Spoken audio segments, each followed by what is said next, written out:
బోండాలు, పూరీలు అంటే మనకు ప్రాణం రా బాబు. ప్రాణం అంటే ఏం చేస్తాం? అవే రోజు తినలేంగా మరి. తింటే పోయి హాస్పిటల్‌లో పడతాం. అంతే కదా మరి. అందుకే ఇక్కడ హెల్తీగా రాగి దోశ సింపుల్ చట్నీ చేసి చూపిస్తా మీకు. 2 గ్లాసుల రాగులు, 1 గ్లాస్ మినపప్పు, ఒక చిన్న చెంచాతోని శనగపప్పు, చిన్న చెంచాతోని మెంతులు తీసుకోవాలి.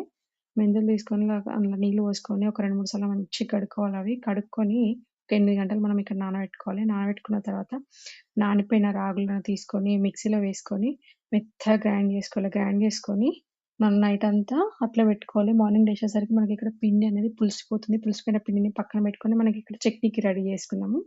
ఒక 2, 3 పచ్చిమిర్చీలు, కొంచెం అల్లం, జీలకర్ర, శనగపప్పు, కొన్ని పల్లీలు తీసుకొని మంచిగా ఏపుకోవాలి. ఏపుకొని మిక్సీకి వేసేసుకోవాలి. వేసుకొని ఇక్కడ మనం దోస వేసుకుందాం. దోస వేసుకోవాలంటే ఫస్ట్ పెనంకి ఆనియన్ రుద్దుకోవాలి. రుద్దేసుకొని మంచిగా దోస వేసుకుందాం. దోస వేసుకొని దోస పైన కొంచెం నెయ్యేసుకొని మంచిగా కాల్చుకోవాలి.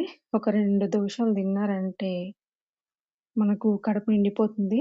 చూడండి అట్లా చూసి ఎళ్ళిపోకండి. అక్కడొక చిన్న లైక్ ఇచ్చి మన ఛానల్ ఫస్ట్ టైమ్ చూసినట్లయితే సబ్స్క్రైబ్ చేసుకోండిరా.